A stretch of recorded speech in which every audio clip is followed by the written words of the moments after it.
안녕하십니까, 김봉정입니다. 이제 동부 도시들 후에 중서부로 건너왔습니다. 미국인들은 시카고 하면 바람의 도시, 윈디 시티라고 합니다. 바람의 도시, 이것이 긍정적인 의미로 사용될까요? 아니면 부정적인 의미일까요? 그 유래를 알기 위해서 19세기 후반으로 돌아가 보겠습니다. 1893년 만국 박람회 장소를 놓고 미국 연방의회에서 치열한 논쟁이 벌어졌습니다. 크리스토퍼 콜럼버스의 아메리카 대륙 발견 400주년을 기념하는 뜻깊은 박람회이기에 개최지를 놓고 경쟁이 치열했습니다. 가장 접전을 벌인 곳은 뉴욕과 시카고였습니다. 최종 승자는 어디였을까요? 시카고였습니다. 미국 정부는 완성된 도시 뉴욕을 선택하기보단 서부 개척의 중심지로서 급속히 성장하고 있는 시카고를 선택한 것입니다. 탈락한 뉴욕의 실망은 클 수밖에 없었죠. 그때 뉴욕 언론인 찰스 데이나는 시카고를 바람의 도시 윈디시티라고 비꼬았습니다. 시카고 사람들은 바람만 잔뜩 뿜어내는 허풍쟁이들이란 의미이죠. 하지만 오늘날 시카고가 바람의 도시로 불리는 이유는 주로 시카고 동부를 에워싸고 있는 미시간 호수에서 불어오는 바람 때문입니다. 미시간 호수는 말이 호수이지 한반도 전체 면적보다 더 큰 바다와 같은 호수죠. 호수에서 생성된 차가운 공기가 내륙의 따뜻한 공기와 만나서 바람을 생성하는데 특히 겨울에는 살을 베일 것 같은 매서운 바람을 만들어냅니다.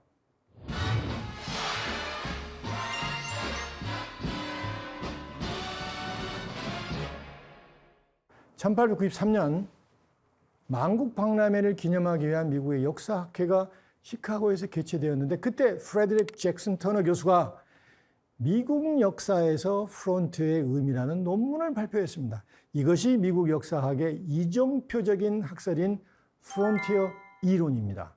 한마디로 정리하면 서부 개척의 역사가 미국의 문화와 국민성을 형성하는 데 결정적인 기여를 했다는 주장입니다.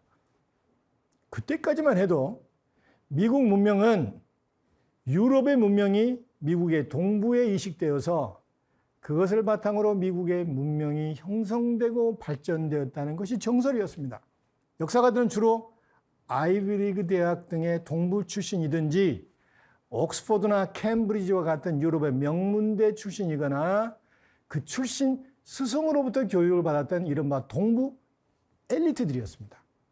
그런데 터너 교수가 미국의 역사는 서부의 광활한 개방지 개척을 통해 누구든지 독립적이고 자유로운 삶을 개척할 수 있다는 것을 보여준 서부 개척민들에 의해 미국적인 전통과 문명을 창출했다고 주장한 거예요. 한 나라의 역사가 그것을 만드는 사람들에 의해서 만들어진다고 할 때 아직 항무지와 같은 서부로 진출해서 온갖 어려움을 극복하고 정착에 성공한 서부 개척민들에게 자부심을 부여했던 것은 분명 의미 있는 역사적 접근이라고 할 수 있습니다. 미국 역사는 서부 개척의 역사라고 해도 과언이 아닙니다. 처음에 동부 대서양 연안에 청운의 꿈을 꾸고 도착했는데 뉴욕이나 보스턴 등 막상 와보니 집값이나 땅값이 너무 올라서 이제는 막 이민 온 사람들이나 서민들은 살기가 힘들었죠. 일감은 유럽보다 많을지 모르지만 너무 많은 사람들이 몰려들어서 경쟁이 만만치 않았습니다. 주거 환경도 좋지 않았죠. 동부에서 정착하지 못하거나 어떤 이유에서든지 만족하지 못하거나 혹은 더 큰 야망을 갖는 사람들이 서부로 이주하기 시작합니다. 그 서부의 중심이 시카고였습니다. 박람회 개최 60년 전인 1833년 시카고의 인구는 고작 200명 정도였는데 7년 후 시카고시가 설립될 때는 4,000명으로 증가했습니다.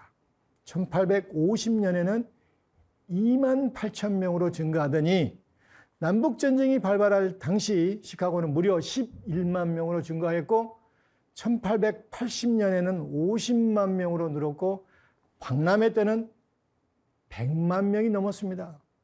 1910년에는 그 2배가 넘는 220만 명까지 증가했습니다. 시카고가 급성장할 수 있었던 가장 큰 동력은 서부로 진출하려는 미국인들의 열망이었고 그 열망을 가능하게 만들었던 교통의 혁명이었습니다. 1848년에 일리노이 미시간 운하가 개통되었고 시카고의 첫 철도 가리나와 시카고 유니온 철도가 개통되었습니다. 미국의 북동부와 연결하는 동시에 오데오와 미시시피 강을 연결하는 교통의 요지가 되면서 시카고는 미국은 물론 세계에서 가장 빠른 속도로 성장하는 도시가 되었습니다. 경제 번영과 그에 따른 인구 증가는 시카고를 정치 중심지로 만들었습니다. 남북전쟁 이전 미국 정치의 가장 중요한 현안은 노예 해방을 둘러싼 남북 갈등이었죠. 새로운 서부 영토가 연방에 편입되면서 갈등이 고조되었습니다. 남과 북의 팽팽한 갈등 속에서 해법으로 제시된 것이 캔자스 네브라스카 법이었습니다. 해당 주민들이 주의 성격을 결정해야 한다는 이른바 주민주권론이었습니다. 이 법을 제기했던 사람이 일리노이 연방상원의원 스티븐 더글라스였습니다. 더글라스의 인기 덕분에 시카고는 정치적으로 유명한 도시가 되었습니다. 더욱이 더글라스는 더 유명한 정치인을 탄생하게 만들었던 사람이 되었습니다. 1858년 그가 일리노이주 연방상원 의원 선거에서 신출뜨기 정치인이었던 에이브럼 링컨과 벌인 논쟁이 유명한 링컨 더글라스 논쟁으로 링컨을 전국구 정치인으로 만들었던 것입니다. 1860년 시카고에서 신설정당인 공화당 전당대회가 열렸고 링컨이 초대 공화당 대통령 후보로 선출되었습니다. 그리고 대통령에 당선되었습니다. 참고로 그때의 공화당은 지금의 공화당과 성격이 전혀 다릅니다. 결국 시카고는 미국의 영웅 링컨을 배출한 도시로 유명세를 타게 되었습니다. 놀라울 속도로 발전하는 시카고는 결코 허풍쟁이들의 도시가 아니었습니다. 시카고는 충분히 1893년 박람회를 개최할 수 있을 정도로 성장해 있었습니다. 역사상 최초로 박람회 전체 시설이 전기에 의해서 작동되었고 전 세계에서 무려 2,700만 명이 관람했는데 야외 행사 참관 수의 세계 최고 기록이었습니다.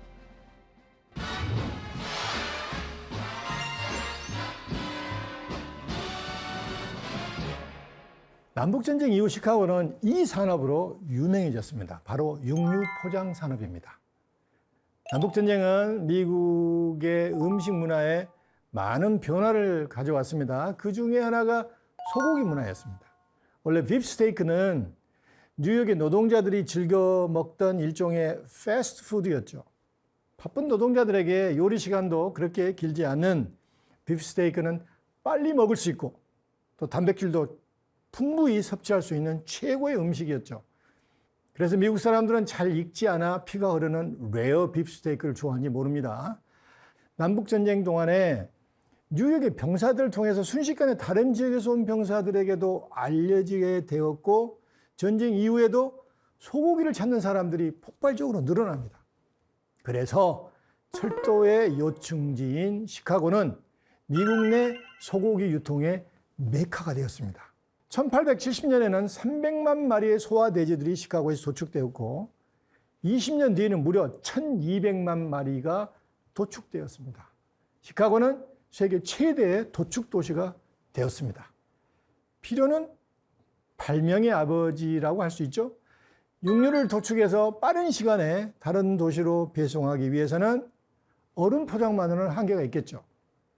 이런 문제점을 개선하기 위해 발명된 것이 냉장고였습니다.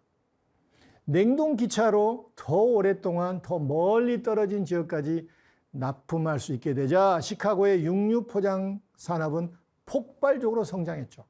육류 포장 사업이 성황을 이루자 시카고는 미국에서 가장 더럽고 불결한 도시로 알려지게 되었습니다. 소와 돼지떼의 분비물, 도축장에서 버려지거나 흘러나오는 내장과 피, 그리고 냄새는 도시 전체를 오염시켰습니다. 이로 인해 도시의 주거 환경이 악화될 수밖에 없었죠. 그렇다고 시 당국이 앞장서서 환경 개선을 하면 되지 않겠느냐고 반문하겠지만 당시에는 정부가 일반 기업 활동에 개입하거나 간섭하지 않았습니다. 게다가 시 관료들과 육류 기업들의 유착 관계 등으로 이 문제는 쉽게 해결되지 않았습니다. 당시 시어도르 루스벨트 대통령이 그 문제에 관심을 갖게 되었습니다. 대통령의 지도력으로 연방의회에서 육류검사법이 통과되었습니다. 뭐 별로 큰일이 아닌 것 같죠? 그렇지 않습니다. 그때까지 미국 자본주의는 철저하게 자유방임주의 원칙을 따랐죠. 작은 정부가 좋은 정부라는 원칙으로 정부는 민간 주도의 경제활동에 개입하거나 간섭하지 않았습니다. 정부의 적당한 개입으로 과격한 혁명보다는 점진적인 사회 개혁을 시도했습니다. 이것이 미국의 혁신주의라고 합니다. 루스벨트의 육류검사법이 그 대표적인 결과물이었죠. 시카고 육류산업의 문제점을 고발한 의식 있는 언론인과 그 목소리를 경청해서 정책을 세운 개혁적인 대통령에 의해서 혁신주의가 전개되고 확산되었던 것입니다.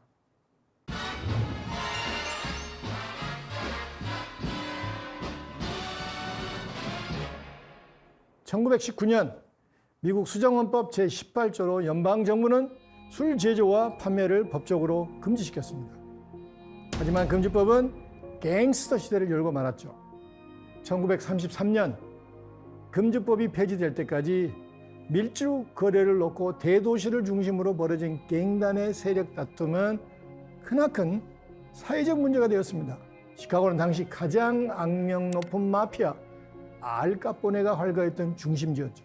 그는 시장과 친분을 쌓았고 특히 시실리아계 이탈리아 경찰과 조직망의 후원을 받아 누구도 손을 댈 수 없는 막강한 세력으로 성장했습니다. 그는 대공황이 발발하자 시카고 중심가에 무료 배급소까지 설치해서 배고픈 시민들에게 빵과 커피를 제공하기도 했습니다. 그래서 시카고 사람들은 그를 대공황의 로빈 후드라고 칭송하기까지 했죠. 하지만 계속되는 갱들 간의 총격전과 살인 등은 시카고 시민들을 불안에 떨게 만들었습니다. 그러다 1929년 알 카포네가 보낸 조직원들로 추정되는 갱단이 아일랜드계 마피아 조직원 7명을 쏴 죽인 이른바 성 발렌타인데이 학살이 발생했습니다. 이 사건의 배후는 끝내 밝혀지지 않았지만 시카고 사람들은 이 사건의 배후에 알 카포네가 있다는 사실을 의심치 않습니다. 그는 사라졌지만 시카고는 카포네의 도시라는 오명에서 쉽게 벗어나지 못했죠. 지금도 마찬가지입니다. 2021년에도 미국에서 가장 많은 살인사건이 발생한 곳이 시카고입니다. 현재 시카고는 뉴욕, 로스앤젤레스에 이어 미국에서 세 번째로 큰 도시입니다. 시내 인구는 줄고 있지만 도시권 인구를 합하면 시카고는 여전히 방대한 도시로서 미국의 정치, 경제, 문화에서 중요한 위상을 차지하고 있습니다. 시카고 사람들의 도시에 대한 애정은 그 어디보다 큽니다. 2016년 시카고 컵스 야구팀이 월드 시리즈에서 우승했습니다. 1908년 이후 처음 우승이에요. 100여 년 동안 우승을 하지 못했지만 컵스의 팬들은 사랑스러운 패배자들이라는 자부심과 희망을 잃지 않았습니다. 내년 시즌이 있잖아. 그래서 시카고 컵스 팬들을 사랑스러운 패배자들이라고 하는 것 같습니다. 시카고가 난 미국 대통령 버락 오바마가 남긴 유명한 말이 있습니다. 난 시카고 출신이야. 절대 쫄지 않는다. 이것이 시카고 사람들의 기백이라고 할 수 있습니다. 1893년 만국박람회 선정기에서 탈락했어도 시카고 사람들은 그렇게 실망하지는 않았을 것 같다는 생각이 듭니다. 동부에서 살기 힘들거나 더 큰 야망을 위해 시카고로 건너오고 또 다른 어떤 이유로 더 서쪽으로 이동하는 시카고 사람들은 그야말로 바람에 따라 움직이는 자유로운 영혼들이어서 그런지도 모릅니다. 다음 시간에는 시카고와 같은 중서부의 대표적인 도시인데 시카고와 다른 결을 빚어내는 디트로이트로 가보겠습니다. 감사합니다.